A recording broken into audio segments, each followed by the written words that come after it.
And for us, it is an enormous pleasure to introduce Indrė, because she was our collaborator, not only as the curatorial assistant, not only as part of the curatorial team, but also being a designer of the pavilion. Right? So we had within this Pavillion challenge, as you know, we had these chapters called Radio, the Island, and the Communism, and each of them they referring to specific spatial notions or topological forms, right, or they wrote topological forms. And specifically in the Island, we had collaboration with Pavillion and with Indrė. And what you see in the space is something that could not maybe realized in the real sort of like proposition. All these projections which you see on the raincoats in the beginning, it had sort of like the vision for the pavilion and so on. But specifically the island component was really like, we tried to collaborate with Pavillion and with Indrė. And then once the permission was not granted, we could not build pavilion. We were thinking how we can bring some of these spatial components into the space, right? So what you see here as the pipes, and the pipe as an infrastructure is being used for draining of the swamp, right? But the same infrastructure can be also appropriated for rebuilding of the swamp, right? Because either sucking water or providing water, right? So it's sort of like it's almost like a paradox, right? Like that you can use the same thing, for draining and again for rebuilding, right? So it has these two ends, pipe has two ends. So thinking how we can bring the pipe as the part of the building gestalt, for the space, and then also bringing the foam, that is also a floatable component. So imagining that in this space is suddenly flooded with water, we can perhaps save our lives floating on the tabletops, maybe building the raft. So these components were really massaged and conceptualized with the help of Indrė, and this is what we want to really credit, that as a designer she took this not an easy task, like in the very, very compressed time, to come up with the concepts, with the solutions, that can be given for the fabrication. Because we literally, everything what you see in the space, right, we had only 4 weeks, to do. Just because of all this like very, very complex negotiation with basically with the Biennale, right? So, okay. I think maybe this introduction is enough, and please join me in welcoming Indrė.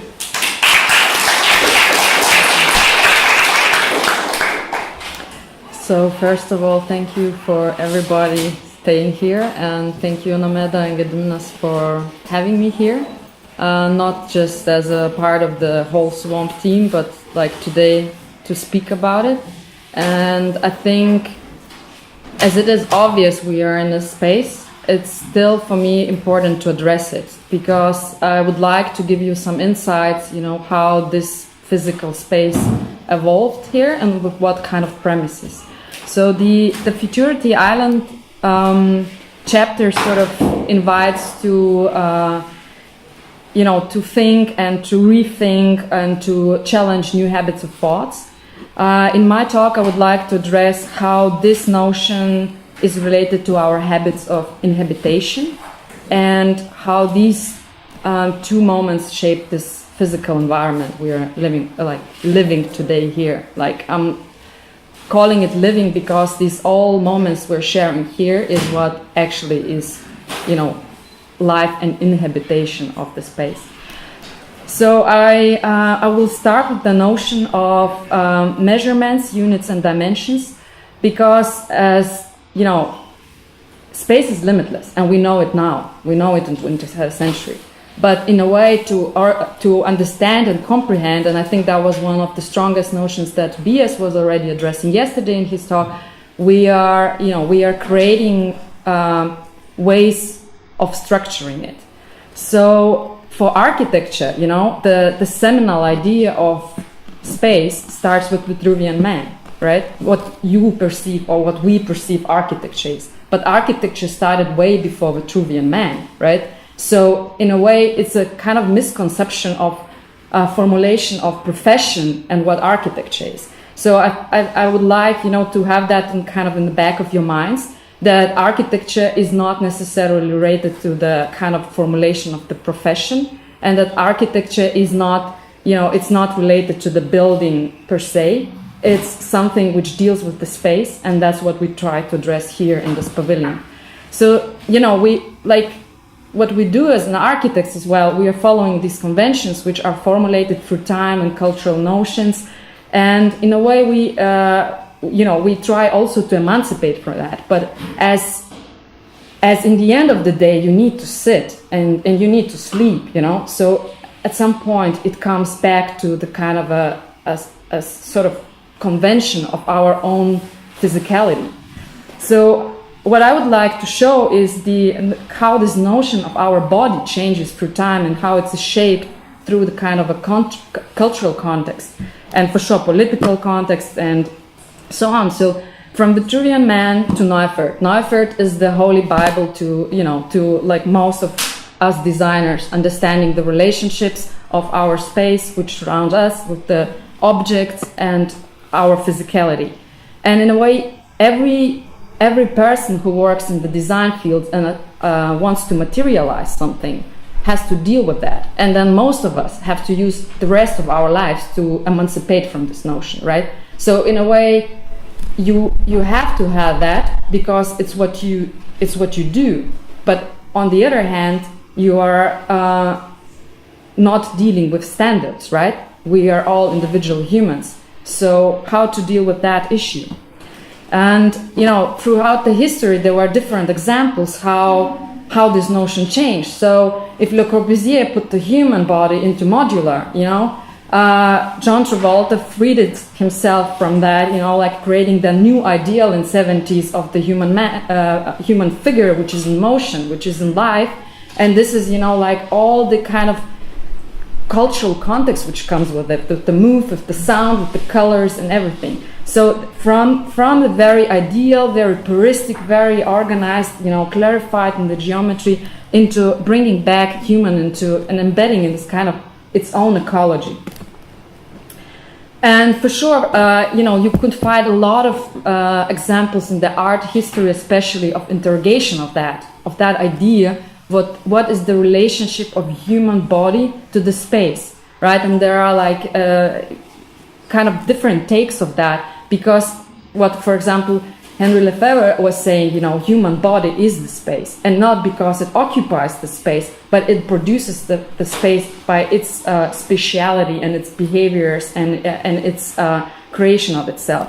So this is an example of Valex Porti, Austrian artist, shows the idea of relating its own body and recreating the landscape of the city for your own body, and inhabiting the city in yourself as kind of the notion of idea within your body.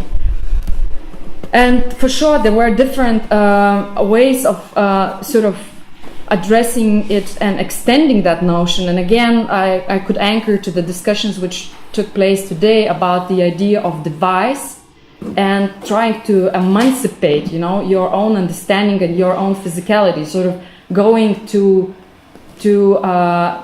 sort of virtuality, or even to sort of change of perception through the devices, and creating sort of machines and help, to liberate our own from the image which we create all. So what I'm trying to say here, we all contribute to that image, right? We all contribute, and it's not the image which is placed on the wall for the lecture, it's the image that we actually inhabit ourselves in our daily life.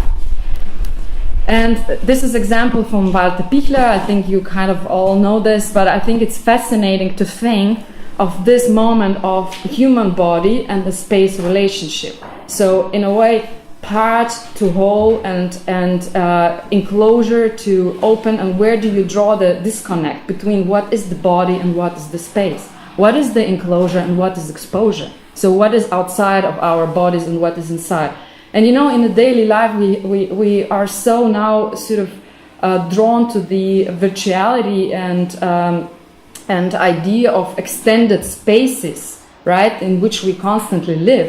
I myself, I'm constantly checking what's going on in the Swan Pavillion on all the social media. So am I here or am I somewhere else? So how does this contrast, or is this discrepancy, or what does it mean? How do we deal, and how do we actually then design, and how do we create a physical manifestation of these moments, right? And with some of the students which are here, we actually worked on these topics of how do we understand the space, and how we can re-question and reappropriate even the space with our own bodily feelings and physical cognitive sort of understanding of it.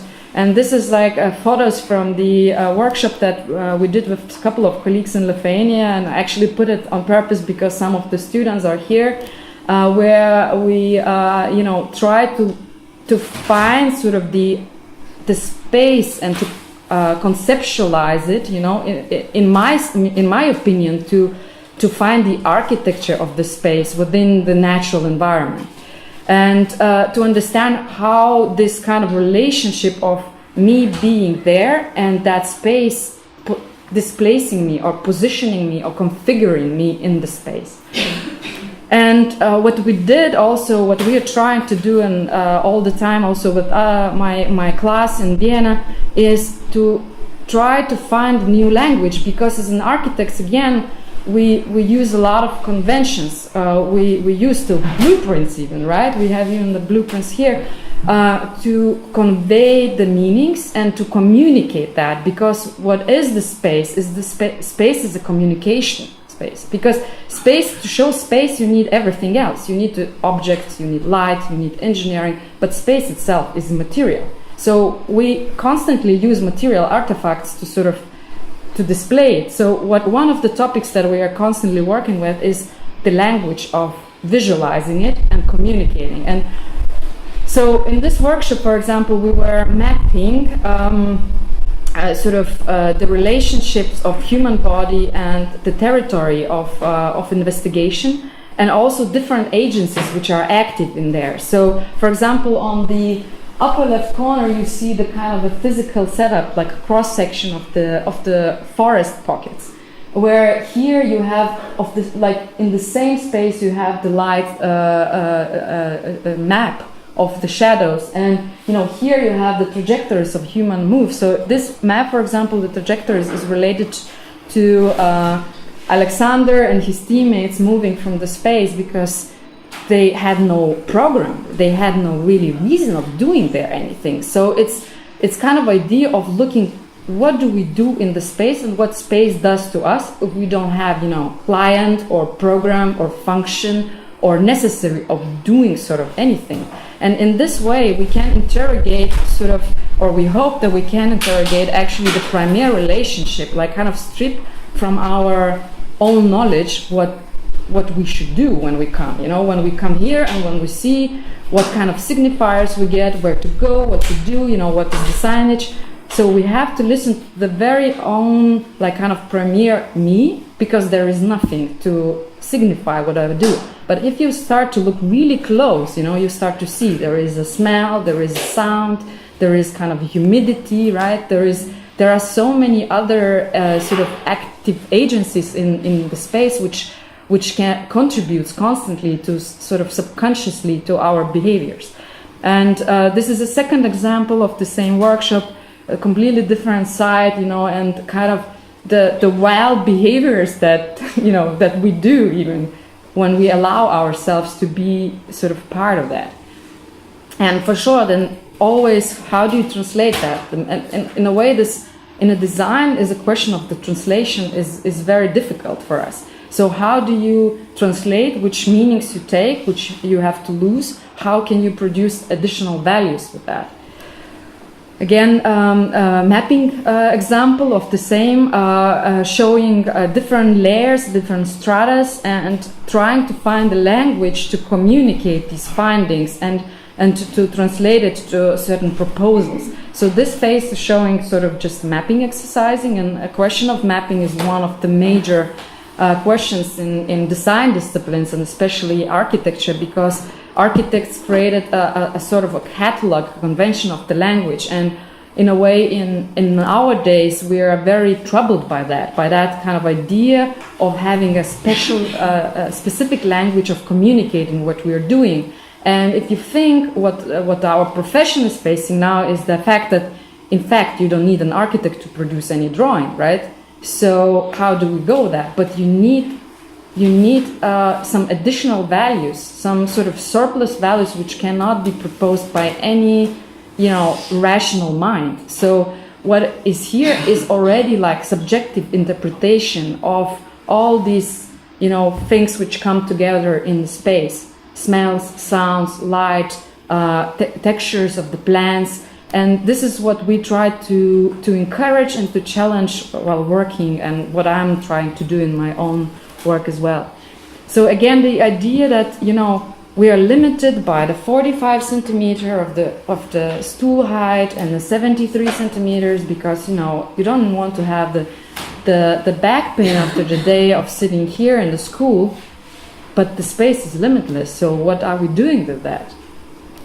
And in a way, so the second part is showing how this relationship plays out in the sort of larger social structures in a bigger scale. So historically, it was all about the power relationships.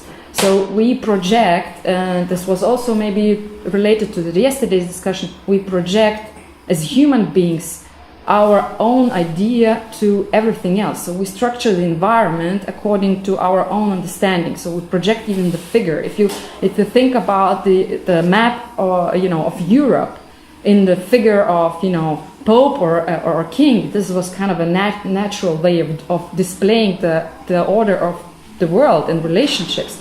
And on the other hand, whereas like agriculture culture was cultivated, the idea of structuring sort of our own environment is very much related to sort of daily routines and technologies or techniques of inhabiting it. And this power sort of relationship with the environment and so-called nature is very, very inherent in human being. So, we invented perspective just to understand how the world is structured. We triangulated all the mountains to have Google Earth and to be able to zoom into every corner of our world. We disrupted also that. So we also, through our history, we try to neglect that. And it's for artistic disciplines, it's kind of easier in a way to address that because you still are allowed to be liberated from kind of material realities, from actual demands of the relationship of your feet and hand and head to the surface you're standing, to the wall that you're leaning, to the coffee cup that you are using. So in a way, what is very interesting that in kind of art and history, you can see many examples how these tools were deployed and manifested for different sort of medias in order to manipulate even or to construct new worlds, right? So, for example, the perspective is deployed for, again, recreating different sort of ideas of our environment that we live in, and to, for sure, rationalize it, or let's say to interpret that. And there are like thousands of these examples how we deal with the global scale, how we read the geometries, and this is everything what we need to use as sort of layers when we come into daily requirements of spatializing and designing the places and designing the spaces where we want to be or how we want to be in them. And this is one of my most favorite examples of Marcel Duchamp, who not just in this example, it shows his interpretation on 1 meter, right? He was saying, okay, what is 1 meter? I'm taking 1 meter line. This is all our agreement, right? This is 1 meter. We know all it's Holy Grail. I drop it from, from the top down on the floor. It lays down in the free form. This is my new meter. It's the same new 1 meter. And then what he did also, he employed it to create artifacts and art pieces. So for me, also in kind of the design strategy of this pavilion was very important, not just to sort of, sort of think about the result, but from the very beginning in the process. So how do we think of that 1 meter distance? This is a major question. And again, several examples just to draw sort of a background, how we understand, it in the global scale, and what kind of impact of knowledge does to our sort of structuring on environment. I wanted to show a couple of the examples of my students' work. This is the recent research of, sorry, I didn't put, so this is the Alpine village in Austria. It's the most expensive skiing resort in Austria. It's called Lech. This is where the nobles are going, to ski and so on. How do we understand that village? We have data, we have tools in our hands. We have this knowledge. So question, what do we do with this knowledge? With the solar exposure, with the heights, with the flows of the rainwaters, we can trace the topography with the altitudes. So this is not even the question. We have it all. In a way, it's not what we need to understand that in 2018 is not the matter anymore of knowing something in a way.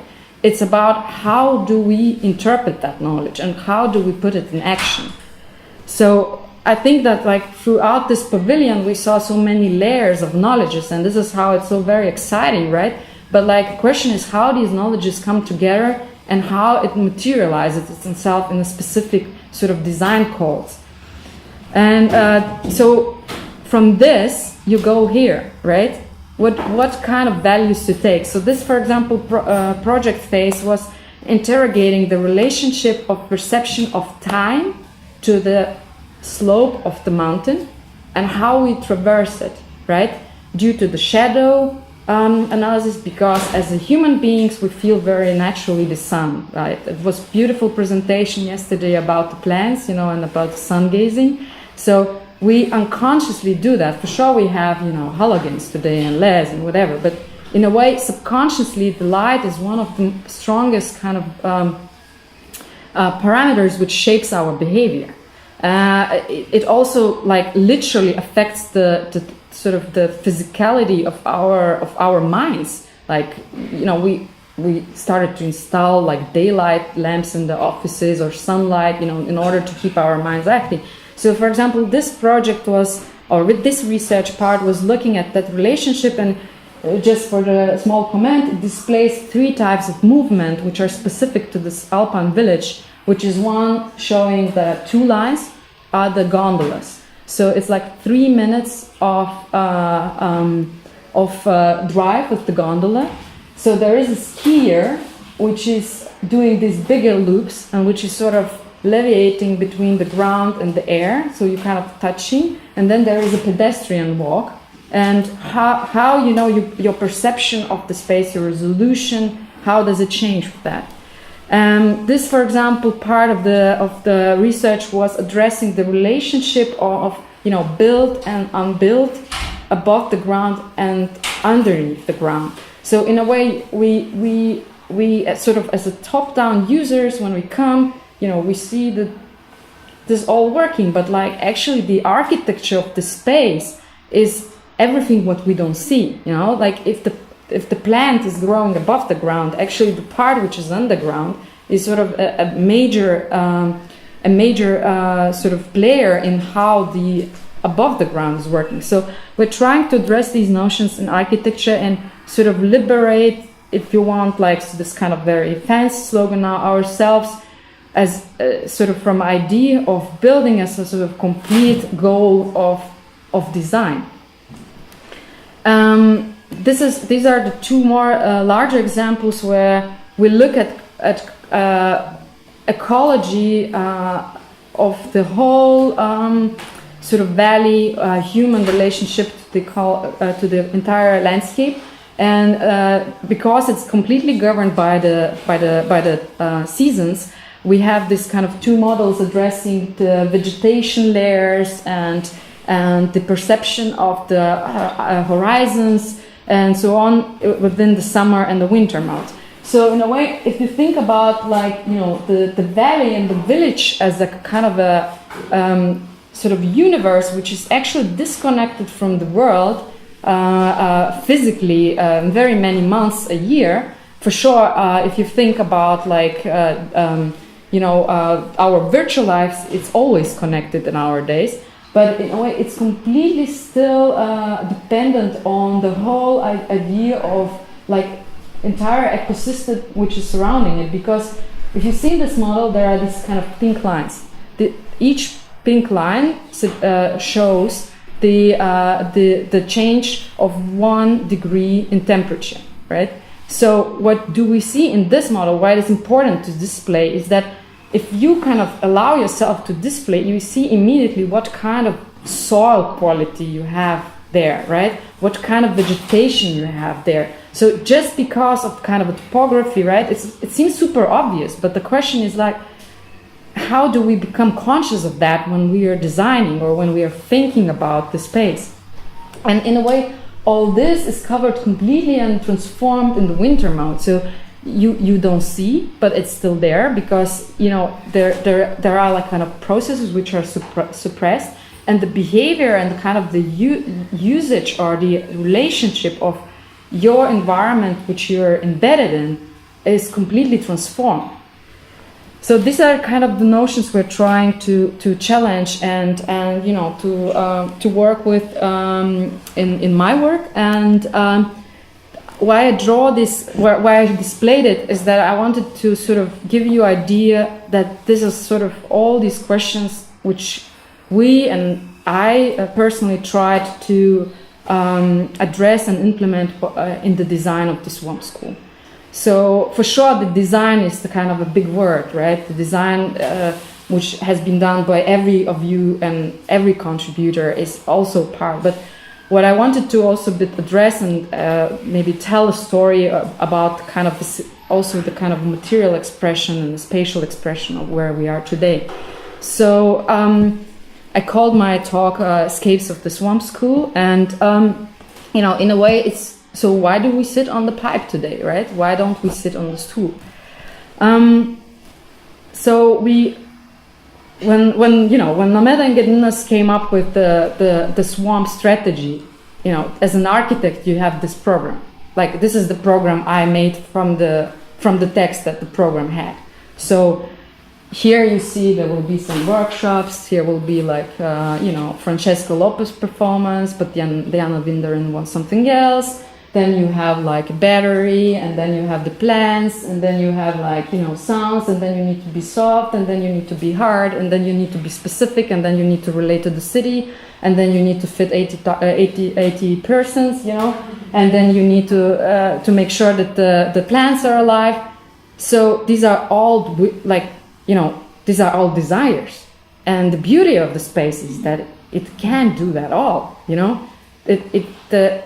beauty of the design for me, and I know that it's sort of almost not popular to be optimist in architect in our days, but I still believe that space design can do that all. So the space for me is the space of possibilities, and this is what for me the Swamp School is the space of possibilities, of possibility to actually contain and evolve from each and every piece of that sort of idea.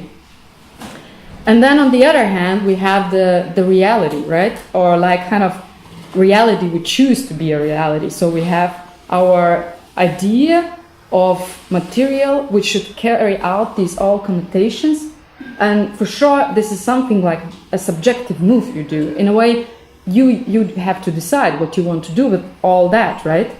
And for sure, historically, if you think about the design process, it was a lot of conversation and addressation of the expression, the physical expression of all those ideas. And this is again what Tobias and Nomeda and Gediminas contributed enormously by coming up with the pipe idea and all these things. And so how do we work from there to there, to there, and what do you sit? So this is again, this is actually how this pavilion looks like in architecture world, right? This is what I saw before you saw this place.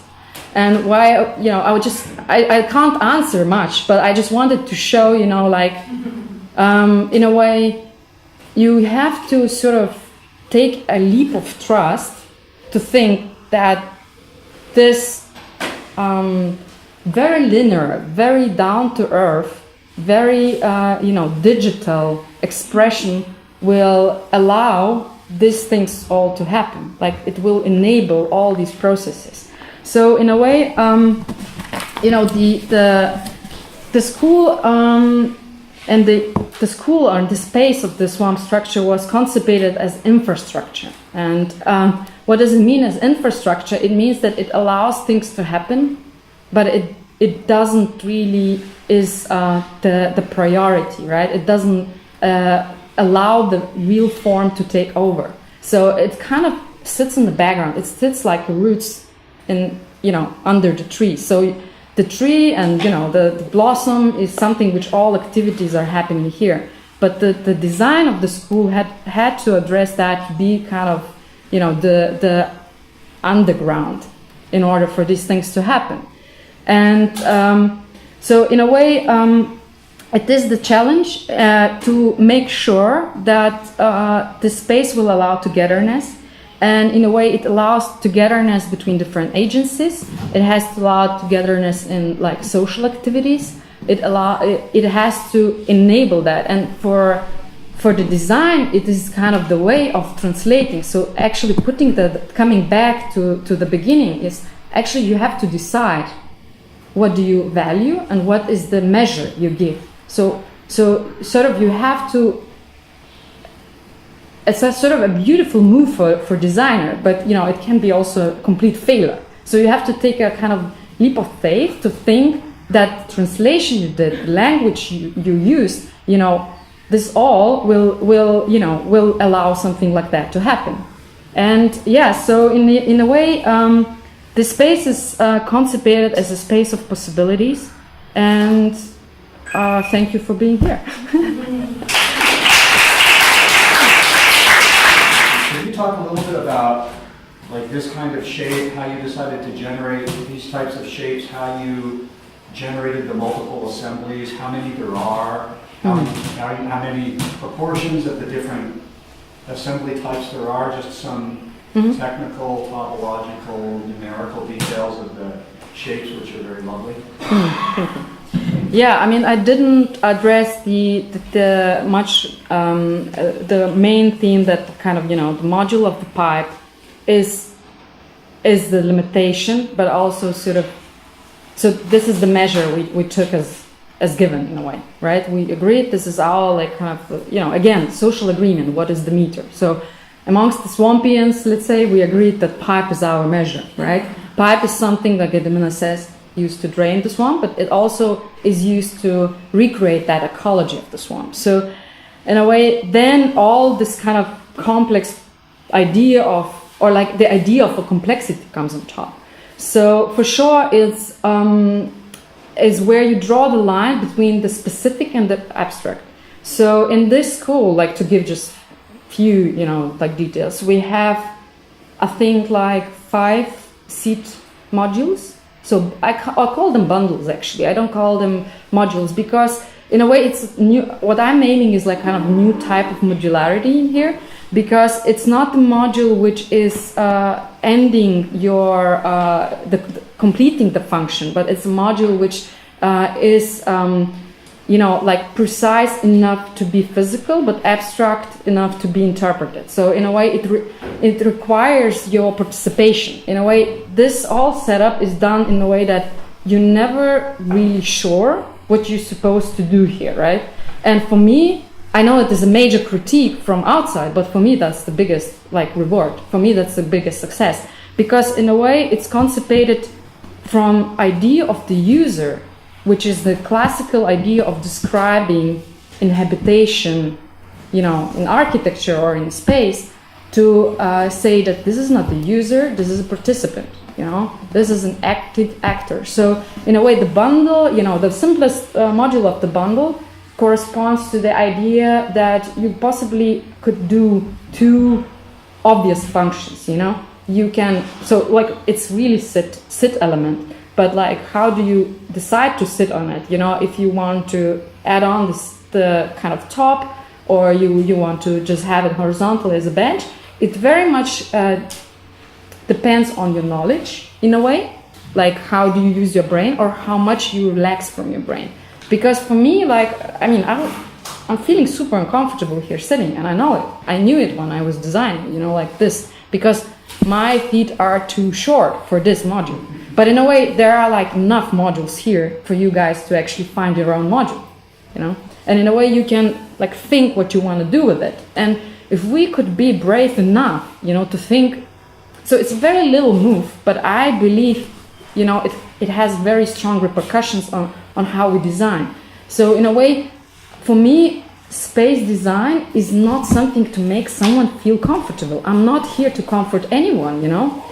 You know, world is not here to comfort us. And I think we really think that the entire planet is here to comfort us. It's not there to comfort us, you know. We should, like, for sure there are like now thousands of activities trying to comfort planet. I don't believe neither in those, you know. We need to find a way to be together without falling into sort of this idea of, you know, this is the correct way and this is the wrong way. So like just again back to these technicalities, there are like 6 modules which could be possibly seats, coffee tables, you know, benches, displays of different heights because they come together.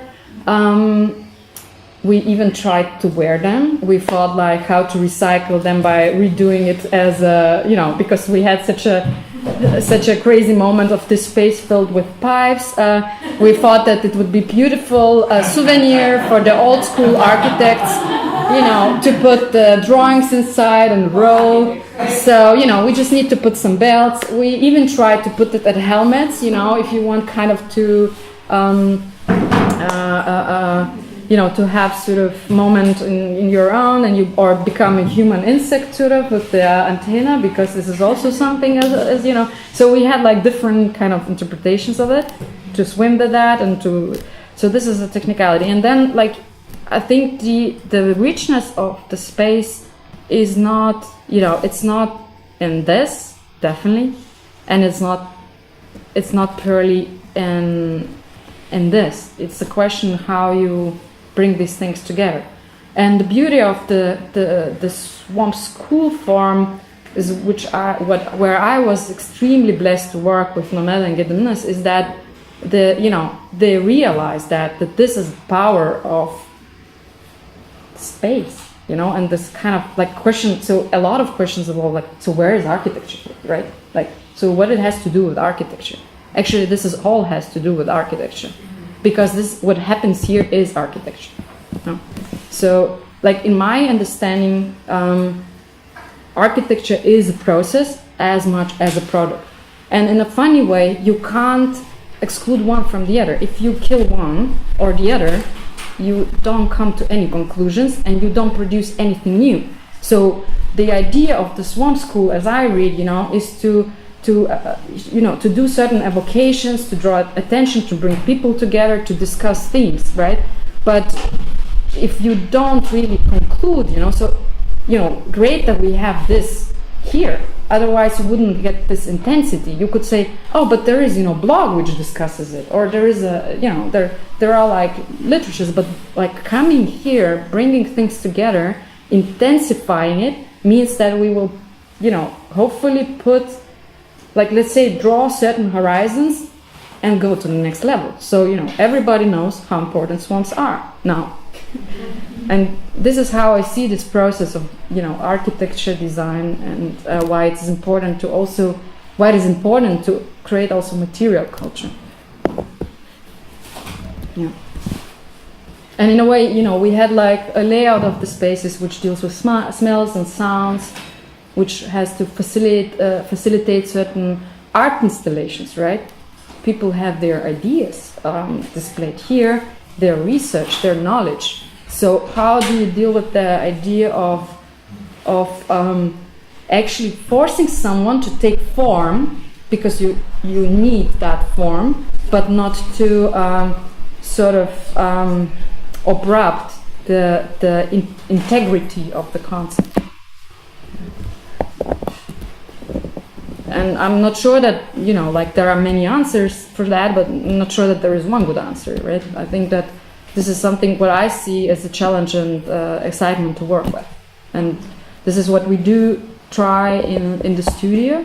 Building is not architecture. There were buildings before and there will be after. This is just a minor thing.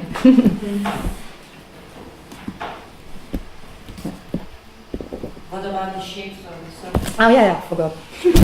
Sorry. The shapes are, this is amazing shape. Because every time I see how many things went wrong. This is a perfect example of architects' design and reality discrepancy, right? So this is so-called scale 1D project, right? Because when you are related, when you come to the production phase, everything, like it is Gediminas said, like 4 weeks of production, everything gets forget with like all these fancy ideas, what we're gonna have, and you're just like, just do it, just do it. So I think there was something like, limitation of material boards, to cut, and someone who was positioning it, just scale 1D something. So if you think this module, in a way, it's very simple here. There is not too much sophistication, right? We have pipes and we have, something to communicate with pipes in order to be sort of this in-between softer layer between our bodies and the pipe, right? Because this is very, very, very difficult for us to inhabit. And so there it comes to maybe the first part of that. And there are like modules for the tables, for allowing the dinners and for allowing to put the laptop. And then there are these kind of,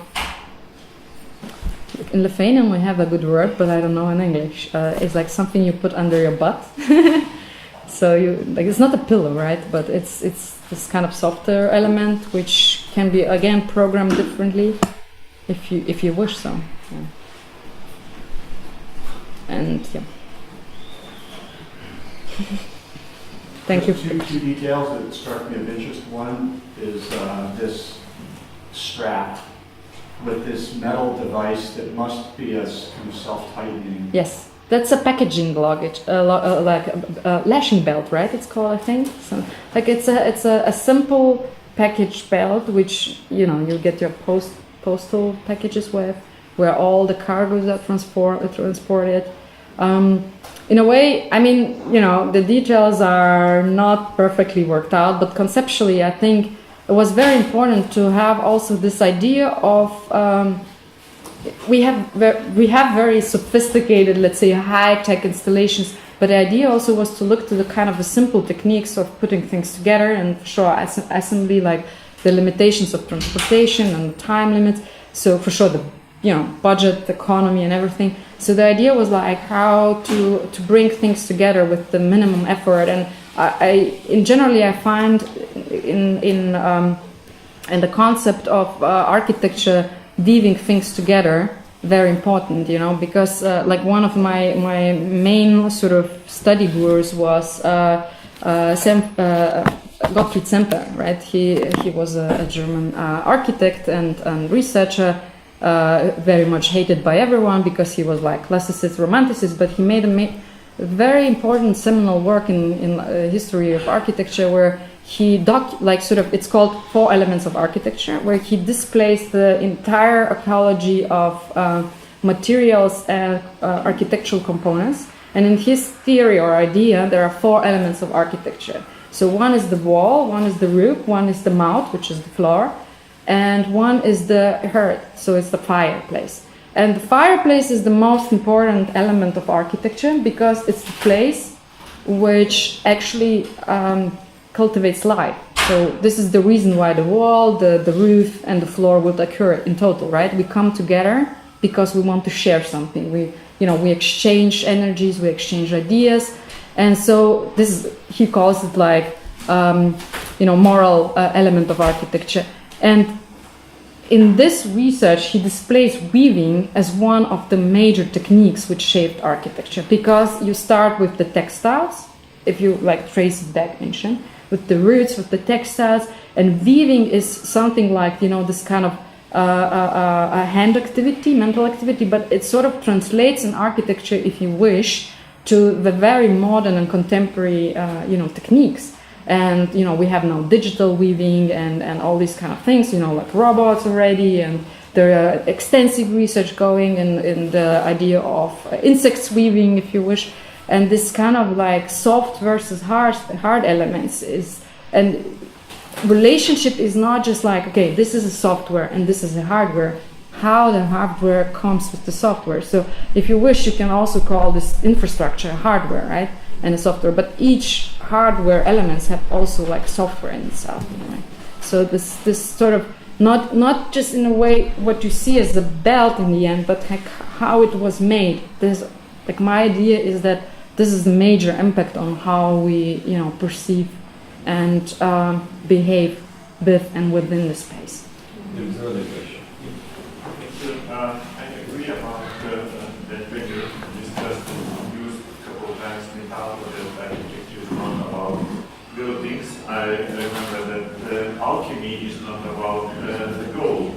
Alchemy is the art, Arabic art of spiritual and architecture. Many times also that is some kind of art of power, or a configuration of power, or some kind of morphology of power.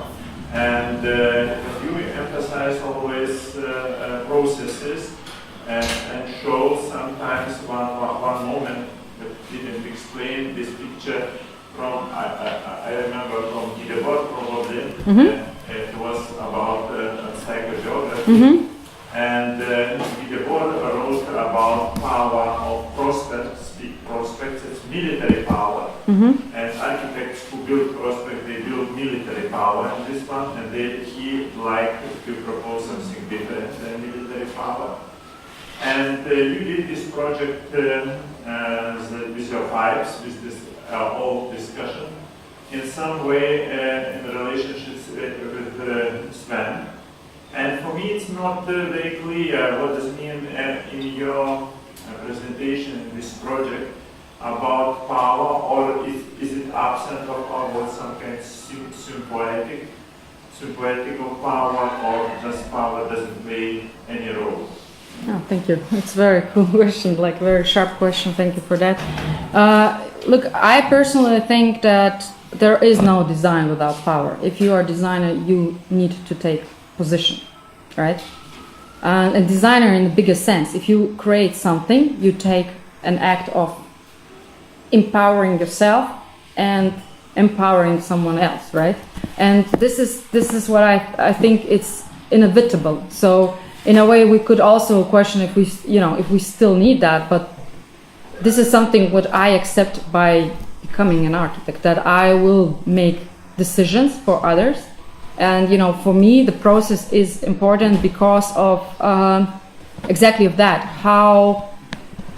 Not how just responsibly I take decisions. Responsibilities we are constantly talking, but how sensitively I can make these decisions, right? So how I'm not talking about accuracy, I'm not talking about efficiency, I'm not talking about economy of it, I'm talking in like kind of in spatial temporal condition, how sensitive I can sort of nail it down.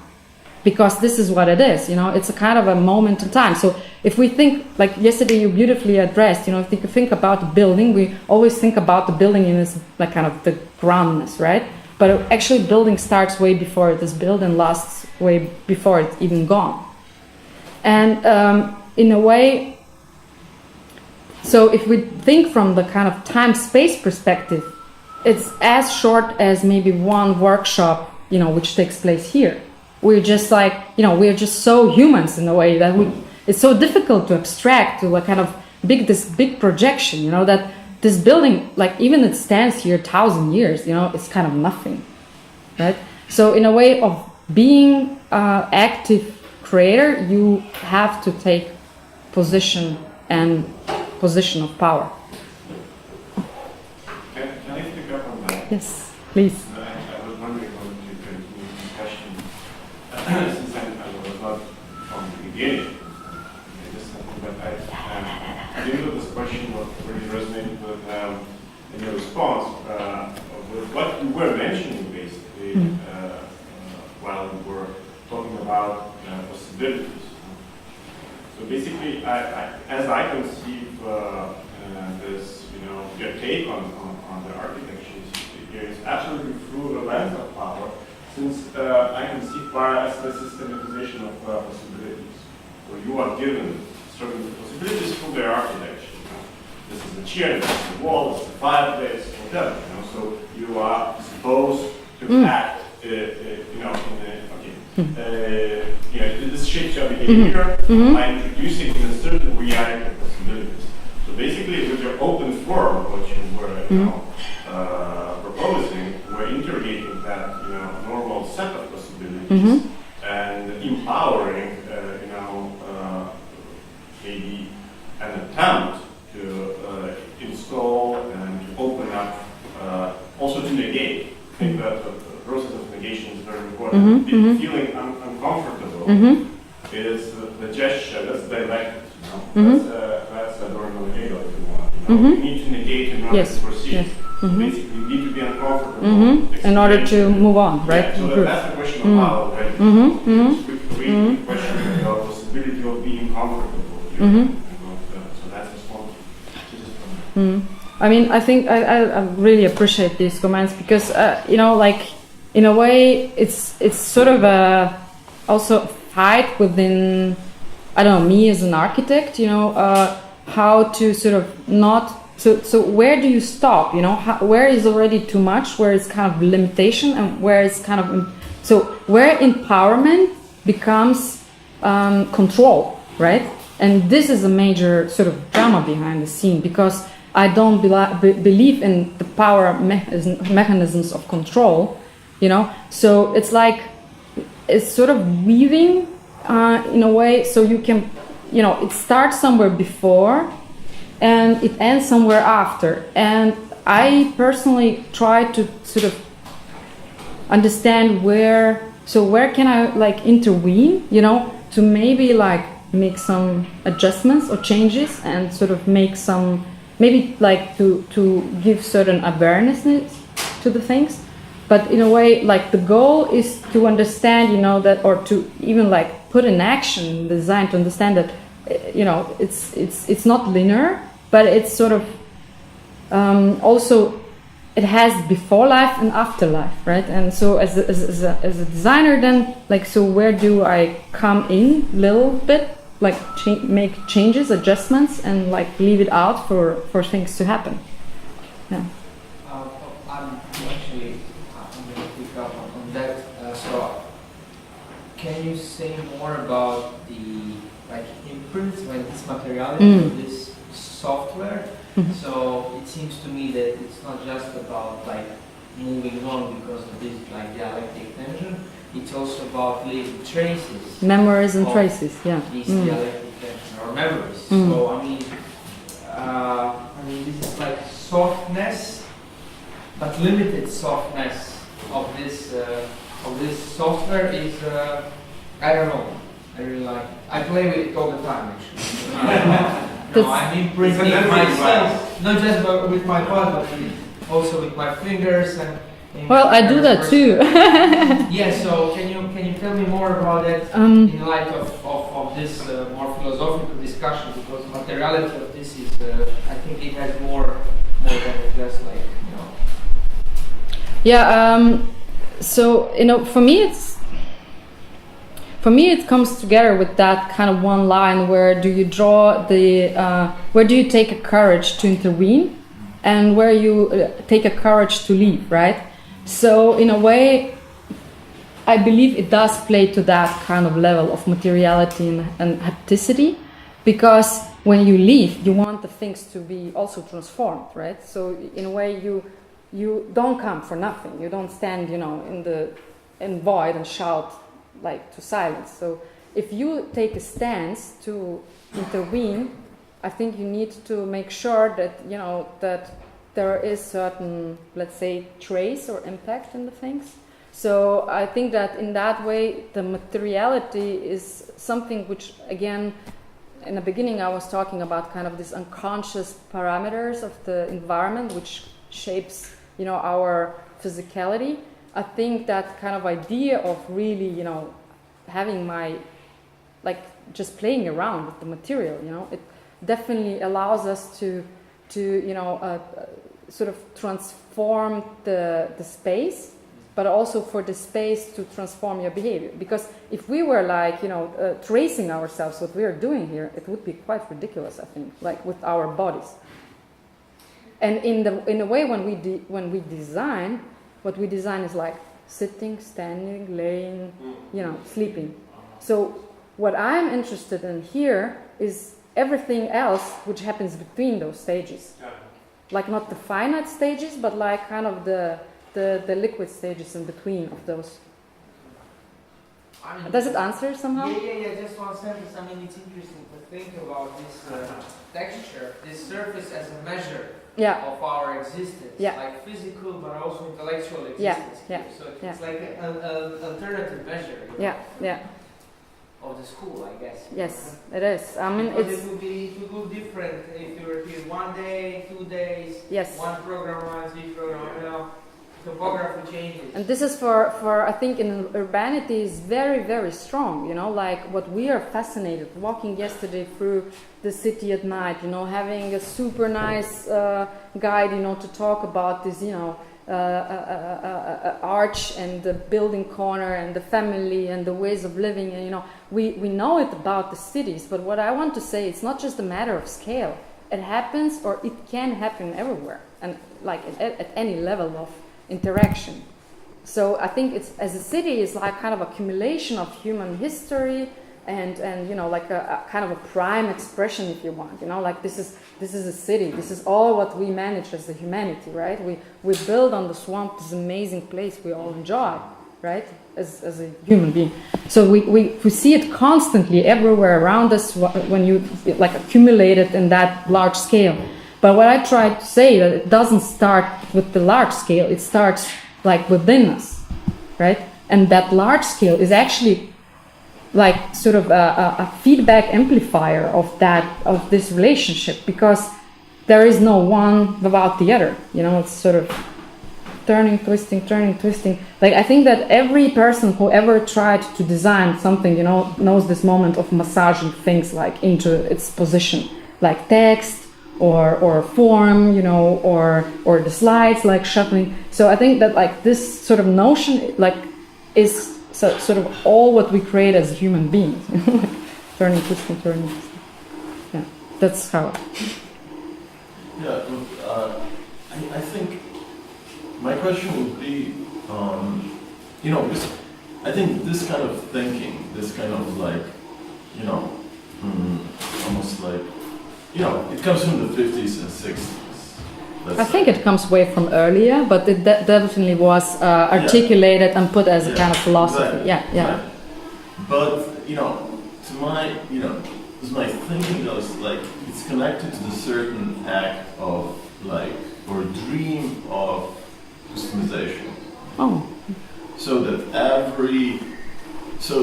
almost you can get rid of design. Almost that you can design a set, or like people like what was Oscar Hansen call it like open form. That you give a play set to people and you create certain democratic kind of set for everyone to find perfect form, so that you are not you're not enforcing any design beyond this kind of infrastructure, or this kind of modules. And I mean, because it didn't work, I think, in the 60s, simply because, this customization is linked to certain, I would say, I don't know, it's hard to create a perfect set. I don't believe in any perfect sets, and I think that would be my take on customization. But this is behind this kind of like customization idea. Yeah. And and why it comes back right now, because there's with the belief that computation can in fact solve this problem. Computation connected to behavioral science in a way that you can kind of the industry is like doing that. Like Nike, you see, you can create your own shoes, you can create and you can, through the use, the algorithms can learn what instead of you, because you don't know what you want. But through your use, the algorithm can tell you where you're going and who you are. So that's why I think, creating this kind of sense in this kind of environments, what is the final goal? Where, what is your agency? What is your intent as a designer? So the final goal is that there is no final goal. And this is the major difference between master customization and like what this environment tries to suggest. Because in the history of module, like for sure, historians of the module would argue that the module started, with Greeks, right? Column. Yeah, Pythagoras. That's there. Whatever you take, there is a module. But what for me, really the difference is that there is no implication of economy, of speed of production. Wait, how do you define economy? Isn't economy is like energy you put in assembling this things. Yes, but it's not about idea of optimizing it.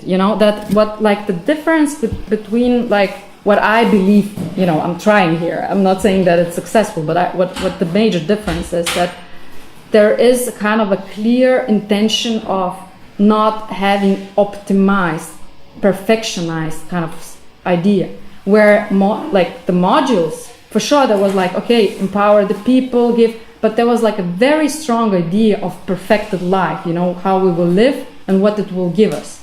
So if you abandon the idea of ideal, and you allow all not ideal to happen, which is very difficult task for architects, I tell you, this is like a torture, right? But if you allow that to happen, I think that's the major this is a major difference in our lives. Because what mass customization does is suggest that kind of, as you called beautifully, like a perfect perfect set. So what IKEA does for us, we have a perfect set. It's not a perfect set, it's customized set. So it means that there is no perfect set. Customized set, algorithms give you your personal, but this is cancer vaccine gives you customized, vaccine just for you, because the other doesn't work. So there is no perfect. Everything gets kind of dissolved in this possibilities. So yes, algorithm can do that, but the point is that so that's true. But the point is that if you think about that kind of idea translation to the design field, what you do is you chop off the algorithm, so you chop all the possibilities in a way, and then you choose, certain range of possibilities, right? So for sure there is a mass customization, and you have your, Nikes personalized and whatever, but they're still Nikes, right? So in a way. Yeah, but that's also yours. Definitely. So what's the difference? The difference. I'm not sure that there is a big difference, but I'm referring to the 60s and 50s where you started, right?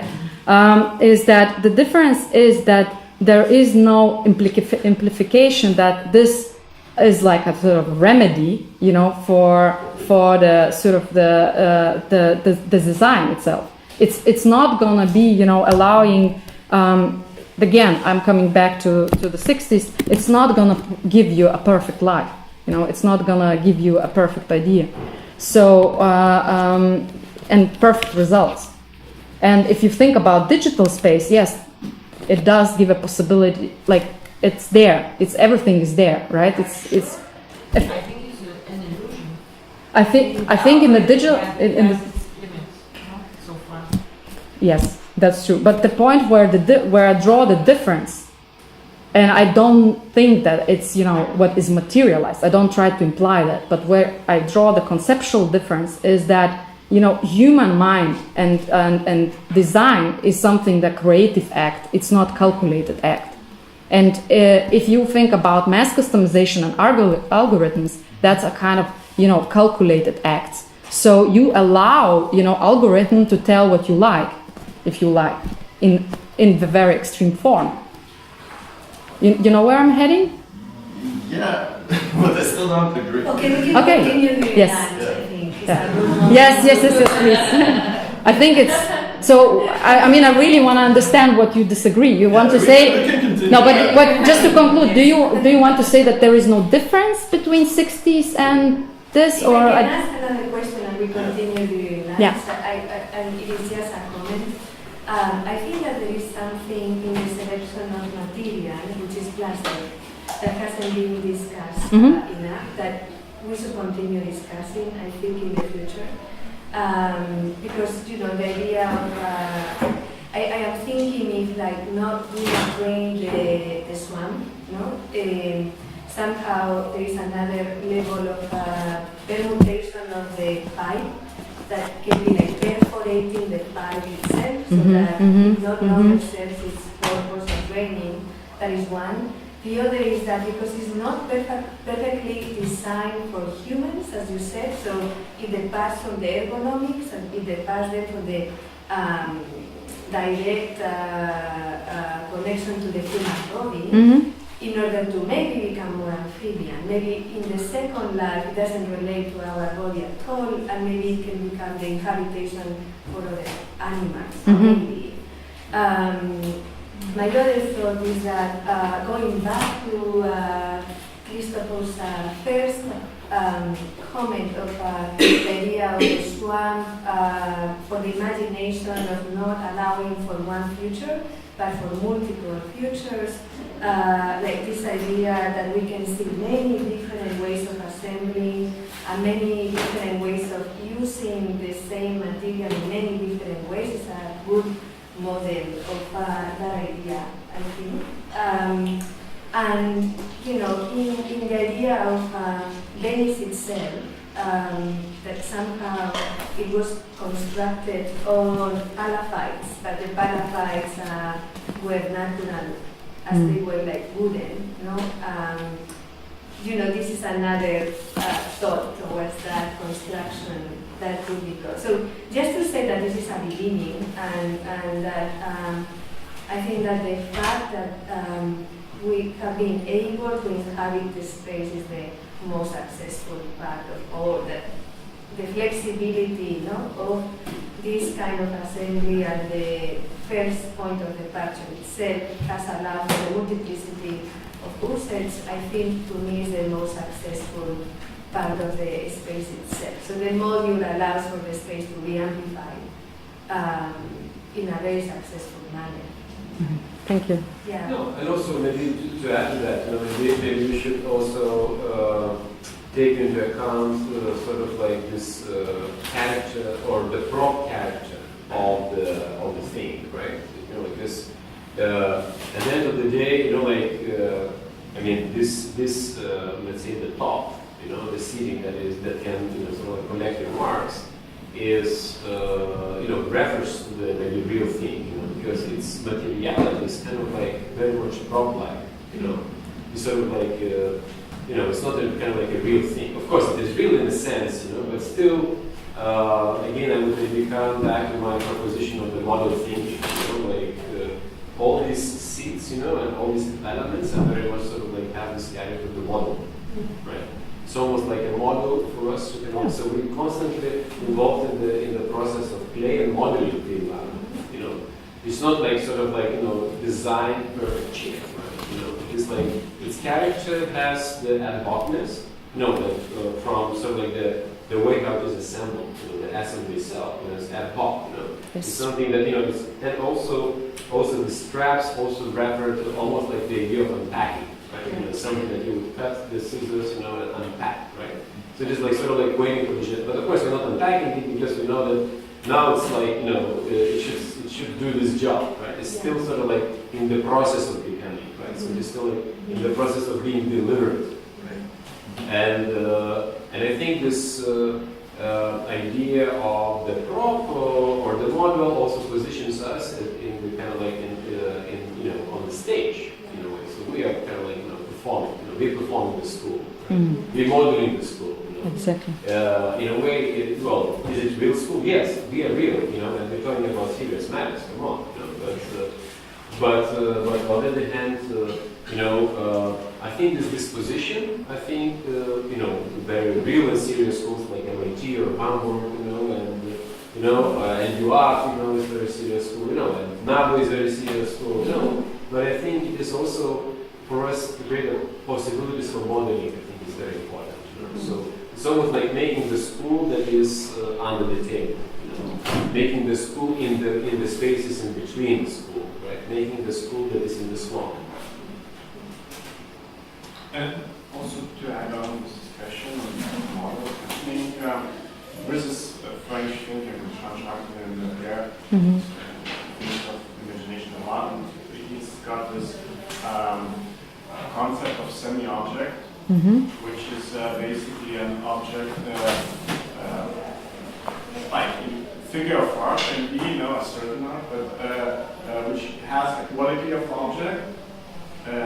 But it has also has no teleology of objects. Basically, there is a difference with the Nike shoes, which, you know, we have a preset of forms, you know, which algorithm proposes to you. You know, it has a certain goal. You know, basically, it's aiming to one distinct object, which is a shoe. It's not the model. It's not the semi-object. Whereas these, you know, rather semi-objects as models, as you were proposing, and all of you, since they are not really like cheers, you know, they are not destined to be cheers. They can be cheers, but then they are destined to become someone else, to an open field, open right? That openness, which is, of course, for Hansen was aiming at, you're completely right, but I think, you know, it can be brought into different perspectives. It can be elaborated further, and that's, I think there is a huge difference with Nike here. But Nike is a kind of extreme example. It's just that it's a matter of scale of openness of the set. You can have a very open set. You can have very, I mean, kind of disintegrated set, but you can have very like hierarchical set. So I mean, it's a question of like how the set is structured. Look, but one thing that Duchamp was mentioned, one thing that algorithm is not able to do is to reinvent the whole, you know, concept of art for one object, as you know, like Fontaine. Yeah. Put the, you know, the pissoir, and you reinvent the concept of art, which is a whole new set of possibilities. That was not present before. Exactly. Yeah. So, you know, you're not reinventing the field of possibilities within a certain trajectory or a discipline. You're inventing a discipline in a way. So that's, you know, like a new set of possibilities. It's not a possibility, it's that negation of the set of possibilities and institution a new set of possibilities. So that's, I think, that's a difference. Yeah, that's a huge difference. Yeah. You know? So an idea, the module doesn't possess the function. It has kind of a possibility, you know, to have one or the other utility. Maybe. I'm not here to prove anything. No, but it's interesting. Yes. Yeah, definitely very interesting, because I also feel like it was very like important that you addressed these topics yesterday, part in your presentation. Yeah. All right. Thank you very much. Yeah.